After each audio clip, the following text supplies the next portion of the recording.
Recently, a dear YouTube commenter had asked me if I'd be interested in doing a video about the INFP child or what it's like to be an INFP growing up.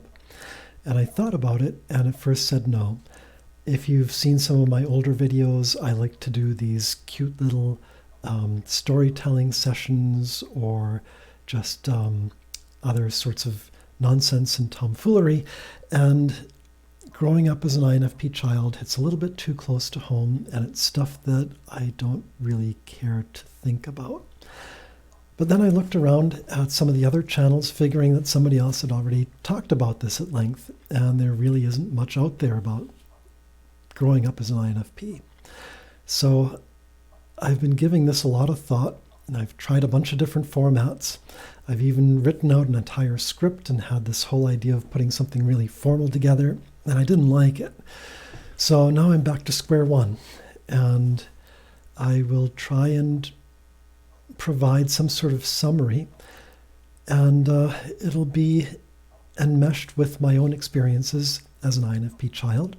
This may resonate with you, or it may have nothing to do with your own experiences growing up. Please let me know in the comments if any of this makes any sense to you. I'm making some guesses that these are some common experiences by trying to abstract how I felt at different stages of my life back to what that may look like in a generic sense to an INFP growing up. So, where to begin? When I think about my memories of being a child growing up, it fills me with an immense sadness. This doesn't have anything to do with having a particularly hard childhood. We didn't go hungry. Parents had jobs when necessary. We weren't victims of crime. There are so many people who have it so much worse off than we did. So our life was relatively comfortable with nothing more than the usual bumps that adults and kids have. But internally, it's much more difficult than that. And I think it just comes down to the way that an INFP needs to mature. And it can be either in a successful trajectory or in a failing trajectory. And so how I think it starts is that you see from, say, up to about age 10, there's this idyllic period where everything that the INFP child sees and touches is magical, and everyone is wonderful. The world is a fantastical place. It's like a little paradise or utopia. And that's not really true. But that's what, as an older INFP, that's what you remember of that. There's a certain time in childhood when things were perfect, and everyone was good, and life was what it was meant to be. And you will carry that as a set of memories for the rest of your life about how you had that and at some point lost it. And I think it's a haunting shadow that the INFP tries to get back to, tries to regain somehow for the rest of their lives. So sometime between age 10 and the early teenage years, that's about the time when kids learn to differentiate amongst each other and to discriminate. And that's the time when they start forming these social hierarchies like cliques. Kids form into groups of themselves versus the other, and then that tribalism takes hold, and anyone who's not part of their group is out. And so they're excluded, potentially bullied, ignored, ostracized, taunted, whatever. For the INFP child, that piece doesn't make any sense because there's no purpose for being cruel or nasty to other people. If you don't like someone, you just stay away from them. What other options would there be?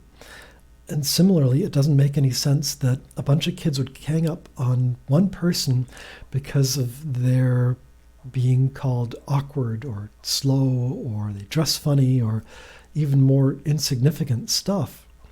So the INFP child starts learning some harsh lessons about what happens with kids who discriminate. And my response, and I think the response for a lot of INFPs from being ostracized, is to isolate yourself. There's that dream world from your childhood, the one you remember where things were perfect. You can live in that world even as you exist in an awful world, one that's cruel and exclusionary and nasty. And so you end up kind of building this wall around yourself and isolating yourself from other people, other than maybe a couple of peers who are also not in one of these systems. You lash yourselves together and you hope for the best. So that's where you are next as an INFP, experiencing a lot of the hurts that the world has got to give. And some of the worst hurts that they'll experience are the ones where they inadvertently hurt somebody else. And that is, I would say I did a lot of achingly stupid things as an INFP kid. I didn't understand that I was hurting somebody else until I actually did it. And then once I had the experience, I could look back and say, oh my God, no. How could I have done such a thing? And to those people who I wronged when I was younger, I can at least offer that once I'd done it once and realized what I had done, I never would do it again, because it was a lesson harshly learned.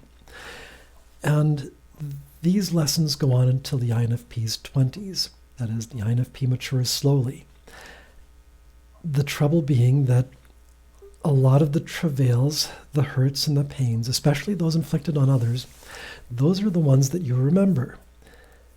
And it becomes the haunting parts of an INFP, the things that they did wrong, and times when they acted badly or were awkward or out of place. They just remember their lives from teenagers onward being mostly a freak show of a whole bunch of missteps and terrible events. Contrast that to the idyllic childhood, early childhood life that they feel that they had and had gone away. And therefore, I begin to understand why they say that INFPs have trouble with, say, suicidal ideation and long bouts of depression and other things like alcoholism or drug abuse. It's because you remember all of the bad things, and it's a heavy burden to bear. So what the INFP needs to do to turn things around, there's two phases. The earlier phase is to start to realize that not everyone is part of these cliques, and you start looking for people who've got some goodness in their heart and are not just looking to be hurtful and cruel to others. And you start collecting those people. You affiliate yourself and surround yourself with those people. Even if you only have one or two close friends, it's more of an affinity program. You're building yourself a little society around you to protect you from the cruelties of the broader world. And when an INFP successfully does that, they begin to have a place where they can get out of isolation and start to connect with other people. And sure, not few of them will be friends, maybe none of them are close friends, but at least it's a way to re-engage with the world and not reject the world outright. The second stage that happens later is when you realize that nobody really knows what's going on, and everybody else in this world has suffered similar hurts. And when you see people forming cliques, it's through insecurity. It's for a number of other reasons. It's not just out of straight cruelty. And so you have the opportunity to reach out to others and make connections with them and turn them into better people, or at least try and heal them where their hurts are, to, in a sense, also heal yourself. And in that way, surround yourself with better people in part because you've made them better, but surround yourself with better people. And by doing these kindnesses, you can ground yourself with a moral and ethical anchor that is important to an INFP.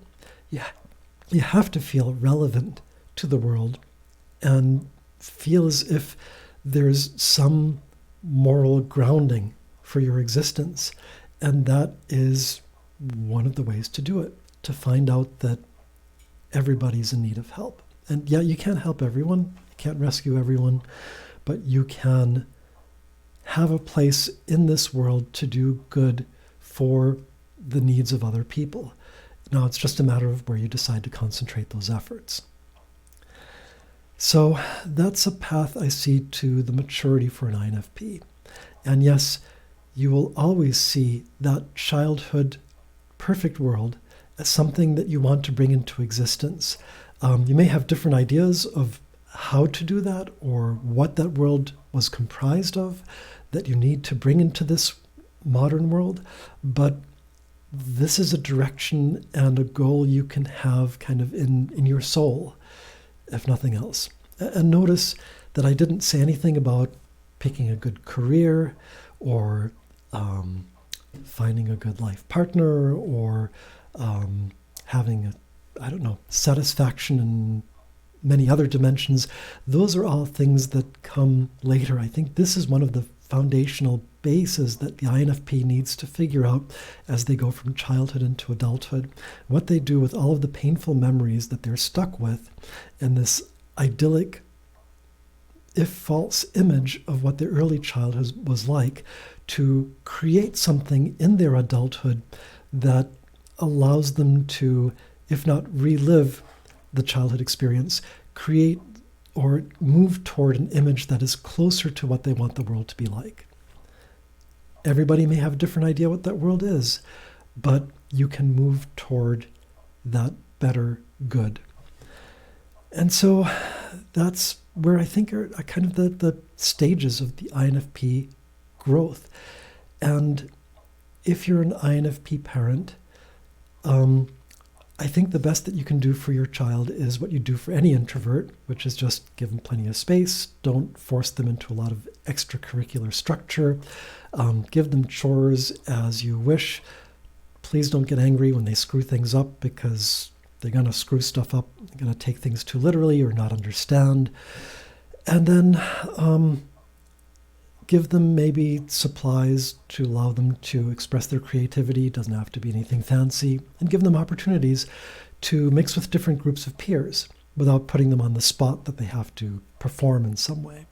And I think in that way, if you can do these things, you're doing your INFP a great kindness, for you will never see quite what's going on internally, but internally there is a big struggle and a lengthy struggle and a difficult struggle that they go through in order to figure out where their place is in the world and how to take all of those internal pains that they will suffer regardless of how good a life you give them. Because it's that internal experience. They have to figure out what to do with that pain and suffering to make it meaningful to them. And you will see very little of that because it's all internal. But if you can get them out the other end as a mature human being, they can grow into something pretty special.